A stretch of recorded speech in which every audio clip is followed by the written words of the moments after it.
remember well enough how to prepare for playoffs? Yeah, I think so. How has it been having played them so recently and twice since they made the trade? Has it changed your preparation or your workload at all? Well, I think the workload stays the same. Doug, you got just some kind of standard things you're going to do with that. We talked about that last week. I think it helps when like in today's film session, I'll say something like, remember at halftime I talked about the, last time we played them. So there's some obviously some relevancy there to that kind of stuff. Yeah. How much better or different a player is Embiid now than even 2019 when he played him, or even the start of the season? How has he expanded his game, and what does that troubles or cost for you guys? Well, I think that, as any of these great players in the NBA go on each year, they see a lot more repetitions of coverages, and they learn how to play them better and better as the games and repetitions go by. I think he's done a great job of a number of things: getting position, getting the ball, staying faced up more. He's shooting. He's ultra confident in every shot he takes, whether it's a post up or it's a elbow or it's a one-legged fadeaway or it's a three-pointer. He's step back three, whatever. He's ultra confident in shooting them.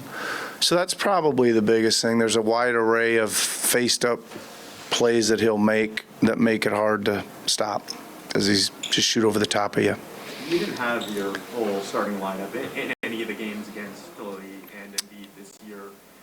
You've stuck with them even against traditional centers, Jokic, late in the season. Would you be comfortable starting games with them against Embiid, or is there an argument to be made about using either Precious or Khem? No, there's certainly an argument to be made a lot of ways, Josh. I would say there'll be a lot of iterations of it. Right, I'm not sure how it's going to turn out game one just because of health for us, and I don't think that matters. 4 minutes into the game, 5 minutes into the game, it's going to start changing, and it's going to keep changing rapidly throughout the series, and we'll see. I think the last time we played these guys, we found an entire lineup that we'd never used before all season that probably ended up being the difference in the series. So the best plans that we may have now are probably still being thought of. You mentioned health. Is there somebody that's not available, or? Well, we got some guys that haven't played, right? That, I don't know if they'll make it to Saturday or whatever, so we'll see. How important are those minutes that Embiid's not on the floor for you guys? How important are they to take advantage of them? I don't know. I mean, I'm trying to give you a good answer here, but to me, I'm thinking that they're all important, man. It's a 48-minute game this time of year. I think the game changes a little bit for them, and that means it changes for us. I don't know what to say. I think they're all important. I can't quite put my finger on a good answer for you on that one. You guys have a little bit of a unique situation where Matisse is not going to be here for 3 and 4. More on the defensive end, what he does.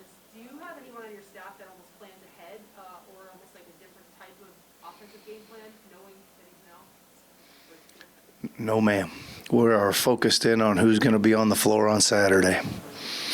Who knows? The rules might change by game 3 or 4. Might be here. No sense in trying to plan on that thing. When you have more of like an older group, say losing the first 2 games, you have a little bit more confidence in like the veteran staff to kind of bounce back. But you are going into this with a lot of young guys. So in terms of the conversations that you're having with them specifically about setting the tone in game 1, can you share what those talks have been like? Sure. I mean, just try to share with them a little bit about what we feel like the playoffs are like. Right. The first thing I tell them is it's a long process. There's a lot of chance for us all to get better. That's the first thing. So let's keep coming in daily and doing our individual player development and things like that to continue to get better. there's going to be some ups and downs, and they're just going to seem a lot more magnified. And you're going to have to recover. Whether you win a game by 20 or lose one by 20, you're going to have to get recover and get ready to play the next one, because there will be another one coming. And no matter how intense that feels, that's the way it is in the playoffs, so get ready for it. Has the presence of Thad been helpful in terms of Thad? imparting, Thad, in terms of Yeah. imparting some of that wisdom and experience? And Yeah, I mean, listen, the guys that have been through it are Fred and Pascal and OG to some extent, right? And Thad's been around a long time. Those are the four guys that you know that need to share that stuff with the Garys and the Scotties and Precious, and Chris has been around enough probably to know what it feels like here as well. Hey, Nick, when you reflect as a coach, when you're coming up with your schemes and your systems, and you talk about how things are dynamic within the course of the game, do you ever get to the point where you've got moves planned, or you're kind of playing the chess game, and you get to a point where there's only so many pieces on the chessboard, and you're like, I don't know where I go next until they do something. Like, how far down that road did you get? Well, we get pretty far. I think I understand your question. Like when do you stop Exactly. playing A, B, C, D? Where does it stop at some point? I mean, I guess there's not an infinite amount of things we can do, right? There is a certain number of things we can do, but I think that we'll discuss a great list of them. As you know, I mean, you could, if you were talking about all the things we've done defensively this year, you'd be going on for a little while, right? And so those are all in play, right, at some point. And what we end up using and what we don't, and maybe we end up playing it straight up. Who knows? You know, and it's just a matter of feel and all of that stuff, how all that stuff works. And I couldn't tell you what the plan is for Saturday yet, because we're certainly still kicking it around and watching our film and seeing what we've done and seeing how they've countered what we've done this season and all those kind of things. And this might be a silly question, but is there anything to glean from the 2019 series, or are these teams just too different? Like, you talked about trying to get the young guys up to date. Is it even worth it to show them some games from back then and kind of show them how different it is? I'm not. I think there's something to glean. I think there's something to get for sure, and I think I've already talked about some of it. But as far as showing them film, I don't know. That might be going a little too far. But I already talked about. I mean, it was a wild series, right? I think that both teams were pronounced dead about 3 times in the series, right? And it went all the way to Game 7 to the last second, right? So, there was so many close games and so many blowouts all in the same series, and I guess that was kind of my point to earlier, that get ready, man. It's gonna be some wild swings, and be ready to accept them the way they are and get back to work. Foul trouble was a big thing in that series. How big of a part of the game plan is your guys staying out of foul trouble, and maybe on the opposite end, maybe some of it? Well, I think that's a big thing. I would say that we've got some fouls but lined up with the guys that have to guard, Embiid. We've got, Precious and Kem and Chris and Scotty and OG. We've got some fouls to use. We've got some guys, Thad. But we certainly don't want to get our key guys in foul trouble, because we'll need them at both ends, right? I think with Fred and OG having missed the majority of these games against Philly, and obviously you know what you're going to get from them, is it beneficial that you have this information about, what Precious is going to look like in certain situations, certain matchups, Scotty is going to look like against Harden, maybe more film than you would have had if OG was available? I think it's helpful that Precious and Scotty got to go out there and feel what it's like to be on the court with these guys. It's always helpful to see how guys move and actions they make, and from not only from Embiid to Harden to Harris, to to Danny Green, guys that they're all get switched up on, you know. That's helpful. I mean, and as far as reading anything into the games before, there's not much you can do there because, like we all know, that both teams had players missing all year long, and both players, or all the teams, everybody that's in the playoffs now had people missing all year long, and it's a whole new deal at 0-0 and has very little to do with it. How do you teach your guys the discipline not to guard Harden with their hands, as opposed to trying to guard him with the feet and come through with that rhythm? And that, Yeah, you've been doing it for 20 years. Yeah. How do you, I mean, believe it or not, Doug, we drill it, right? We do some drills on it. We show a lot of film. There's times like when you're in the regular season where you don't have time to drill it. You know, you play 'em, catch them on a back-to-back or on a travel, and you just got to show them, right? But we'll have time to try to drill it and do the best we can with not reaching in there and hitting his body or his arms. It's tougher to do probably in the playoffs because you're a little amped up and you want to make a play. You got to be disciplined, and it'll take some. We won't be perfect at it, but hopefully we'll get better at it as the series goes. I want to ask you about Fred in that 2019 series. Pretty fair to say those were some of the lowest moments of his professional career. When you look at how much his game has grown over the last 3 years, how much do you think he took, and what do you think he took from that experience? Well, he certainly learned a lot in that series, right? Because he finished out the next two pretty tough, and kind of a little bit what I've talked about twice already is this is the playoffs, and this stuff happens where there may be a game or a series where you're not all that, right? But you got to bounce back, and you may be the next series. You know, we've seen it here where there's been guys that have been major impact from one series and not even hardly play in the next and come back and be major. And those are some of the things that I don't think, unless you've been through it, that like hit your radar as a young player. Not going to happen to me. I'm not going to be that guy, but it might, right? And I think that's Freddie learned, and he got more determined. He kept working. We talk about how hard he worked during that playoff run in 19, and came good for him. Just changes, man. You guys know different teams present different schemes and different matchups and different looks. It just changes, and being able to understand that a little bit going into it is important. Probably more overarching, but you do talk about the variety of what you're able to see. Is there a difference overall in pace in terms of what you prepare for in the regular season, like look at like Atlanta or Miami, let's say, a lot quicker pace games? Do you feel like that drops off postseason? That's probably one of the biggest difference in terms of what you see in the regular season, the postseason pace overall? It's always a big factor. I think that teams do a much better job of getting back, right? They really do against us as well, because we're a team that generates a lot of offense out of fast break.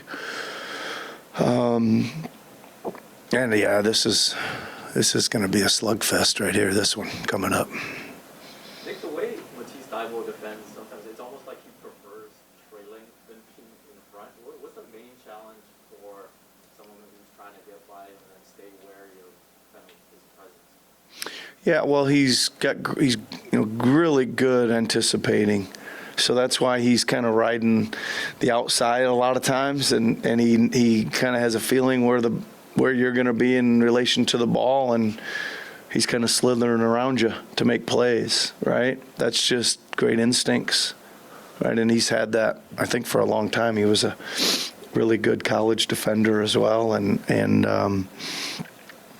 yeah, he can get around screens and stay in your tracks really good, and he's got long arms and quick hands, all that stuff. For a guy like Gary, would you say it's more about creating even more separation than you might need against another defender, or is it just rising up that much quicker? I think Gary would be okay. I mean, Gary's You just got to have some patience. You know, I think he's feeling like more like himself here lately. I can't ever really tell with him what he needs to do because sometimes he's totally smothered and it doesn't matter. Sometimes he creates space and doesn't make them. Sometimes he's totally guarded all directions and he does make them. I think he just needs to feel like he's going to get it in there, get it in the bucket, and get his opportunities and take them. Nick, how beneficial has it been to be able to get a little bit of a breather for guys like Fred, especially these last few games of the regular season? I think it's been okay. I guess we're gonna have to wait and see, but I think it's been okay. I think they've enjoyed it. I mean, they're getting after it pretty hard here to make sure they're in rhythm. But I would say, I don't know if there's a couple guys we got to get, caught up a little bit. Fred being one of them. I'd say we're fairly healthy going into Saturday, which is a great sign. When you say caught up, I mean, just because it's a little bit of downtime? Yeah, I mean, well, listen, OG hasn't hardly played at all for a long time, so he needs to get rhythm and conditioning and all those kind of things. He'd be the biggest concern, but seems like he's coming along okay. He got a little sore after the game on Sunday, but we'll see. And Coach, we do have a couple questions online for you. Okay. Go ahead, Michael Green.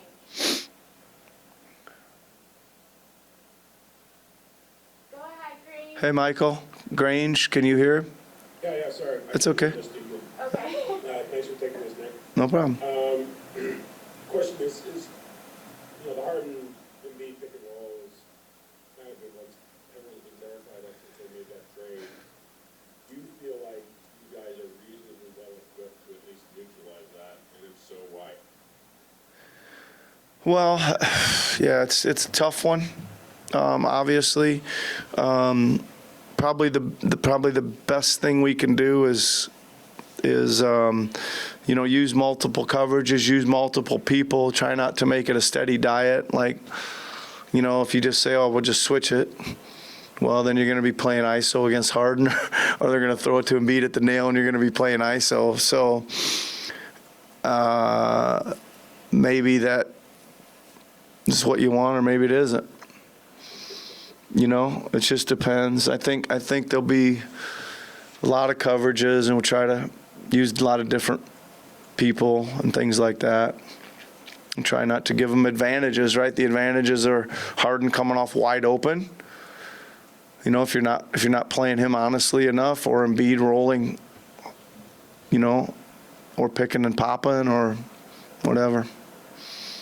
But I'm guessing the fact that you have 5 or 6 guys who can have a little length and can at least contain or think to contain Harden, that's got to be somewhat of an advantage. You don't have the one big body, but you have lots of medium bodies. Well, we're gonna have to guard them, right? Both those guys are gonna need some, a lot of attention and some, really good one-on-one defense. As much help or schemes and things we can provide, it all starts with somebody's gonna have to stand in there and get them off their spots a little bit, stay in front of them a little bit, challenge the step backs a little bit, not put them on the free throw line. It's gonna, the one-on-one part of it is gonna be crucial. Thank you, Nick. Yep. Thanks, Michael. Go ahead, Eric. Go ahead, Eric. Thanks for taking the time, Nick. You touched on it a little bit, but across the league, fouling and free throws went up as the year went on. We've discussed probably why that happened, but you guys more or less stayed even. So how did you, I guess, I don't know if cut back is the right word, but how did you not go up and really keep the fouling at a level pace, which obviously has a lot to do with defense and play? Well, we just played a little softer, Eric. No, I'm just kidding. I mean, listen, we just try to, coach the best we can not to foul, right? I mean, you guys know that I sometimes say I like us fouling, right? Because it means we're aggressive, which is true early in the season. Got to get to a level of aggression. Now, don't get used to being off and playing soft. And but we still like to play physical without trying to use our hands. And I think we've been getting really close to doing really well at it. Like, I think there's a lot of times where we're going vertical and our hands are up and we're bodying them, and they look pretty good to me, and we're still getting called. I mean, we're improving there. I think we need to improve there, but I think we're improving and getting closer to even committing less. And that's just a credit to our guys of taking that stuff on board, learning from the drills, learning from the film. Coach is doing a great job. You got to stand in there, can't back away. You're just going to give up 2 points, but you got to have some consequence there at the rim. Obviously, at this time of year, there isn't a huge track record of rookies playing big roles on playoff teams. I mean, again, because the lottery works the way it does. Do you, other than general youth and giving, the advice you talked about earlier, are you of the mind that, rookies are just as likely to succeed in the playoffs as they are in the regular season, or is there, how do you deal with Scotty? Well, I would expect him to be really great. I really would. I think his trajectory of how he's playing is he looks like he's getting stronger. Right? He just looks like he's playing harder and more physical and doing more, and game after game he's getting stronger. So that bodes well for him. I would imagine he's going to have some ups and downs. He'll be in the same category as about every other guy on the team, where one night he probably won't have much and one night he'll have a big one.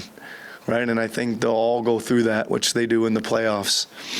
And that's a good thing about this team. I think we've got a bunch of guys capable of doing it, and that's also important, I think, in a long playoff run. Thanks, Matt. You're welcome. Okay. Can I jump on this? With Scotty in particular, he seems like the kind of guy who, if he does have one of those bad nights, he's going to forget about it pretty fast.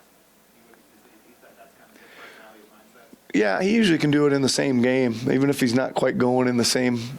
You think, oh, Scotty's not having a very good game, and then all of a sudden the fourth quarter will show up and he'll put up, 12 and 8 or something in the fourth quarter. Yeah, it's good. Competitive. It's competitiveness. He's a real competitor. Yep. Okay. Thanks, everybody. See you soon.